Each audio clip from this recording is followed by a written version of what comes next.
Our correspondent in England, Shivani Gupta, paid a visit to the iconic National Football Museum in Manchester. Here's a report. When I say Manchester, you think football. Thanks to its two big English Premier League clubs, United and City, Manchester has become synonymous with the beautiful game. And even more so over the last couple of years, with the National Football Museum having relocated to the city of football.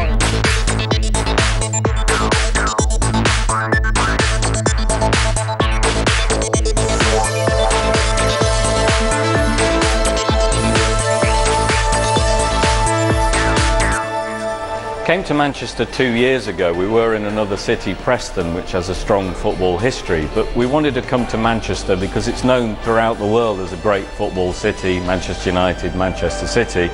We opened here 2 years ago and we've had nearly 1 million visitors in that time, so it's been a great success in a great football city.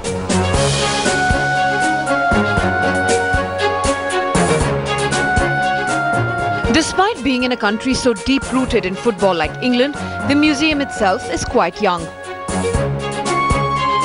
It was founded in 2001 by Kevin Moore, the director, along with a team of curators, researchers and authors. The museum boasts of World Cup winner Sir Bobby Charlton as its president and recently retired legendary Manchester United manager Sir Alex Ferguson as vice president. We've got 2,000 amazing items on display. One of the first items you see when you come in is a jersey from the first ever international match in the world. The first game was England against Scotland in 1872. So it's amazing that a jersey, a shirt has survived from that. We've got incredible objects from the beginning of the World Cup. We've got both balls from the World Cup final in 1930. Now, why both balls? Argentina were playing Uruguay. They couldn't agree on which ball to use, so they used an Argentina ball in the first half, 2-1 to Argentina, Uruguayan ball in the second half, 4-2 to Uruguay. So it's a brilliant story that FIFA agreed that they could play with both those balls. One of the most popular items we have is Diego Maradona's shirt from the World Cup in 1986.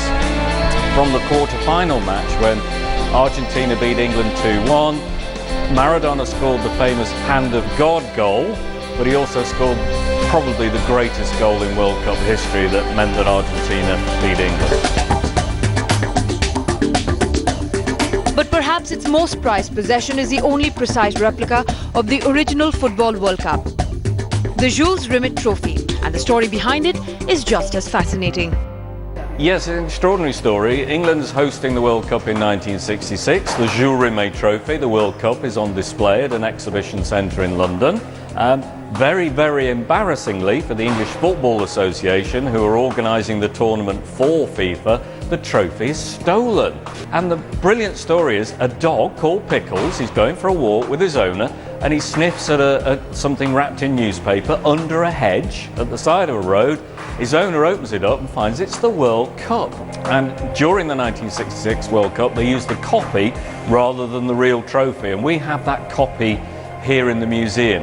It's the closest you can now get to the Jules Rimet Trophy because the real Jules Rimet Trophy was given to Brazil in 1970. Unfortunately, the trophy was stolen in Brazil in 1983 and it's presumed melted down. So we have what is the closest you can get to the original Jules Rimet Trophy. Obviously a long time ago, and we keep getting reminded about it, but the longer it's gone, you know, people expected us to have another World Cup, but winning the World Cup, it just changed everything. You know, I mean, the crowds and, you know, everyone, the country, you know, they were absolutely marvellous, and that went on for quite a few weeks. And one of the most popular areas of the museum is this real life-size penalty shootout area where you get 3 chances to shoot at a real-size goal with a goalkeeper, simulated one, trying to stop your shot.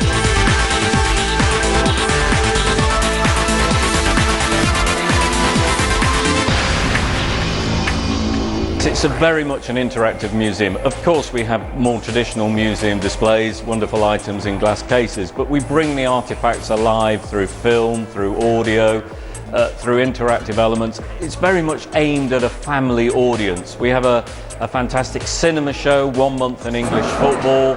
We have a 3D film where Gary Lineker and Sir Geoff Hurst talk about playing for England. It's like they're actually here in the museum every day.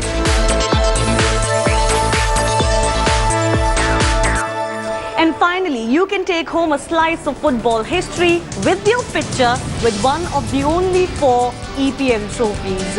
I'm going to do that. I hope you enjoyed our story from the National Football Museum. The camera person Kashif Siddiqui, it's Shivani Gupta, about to lift the EPL trophy for headlines today.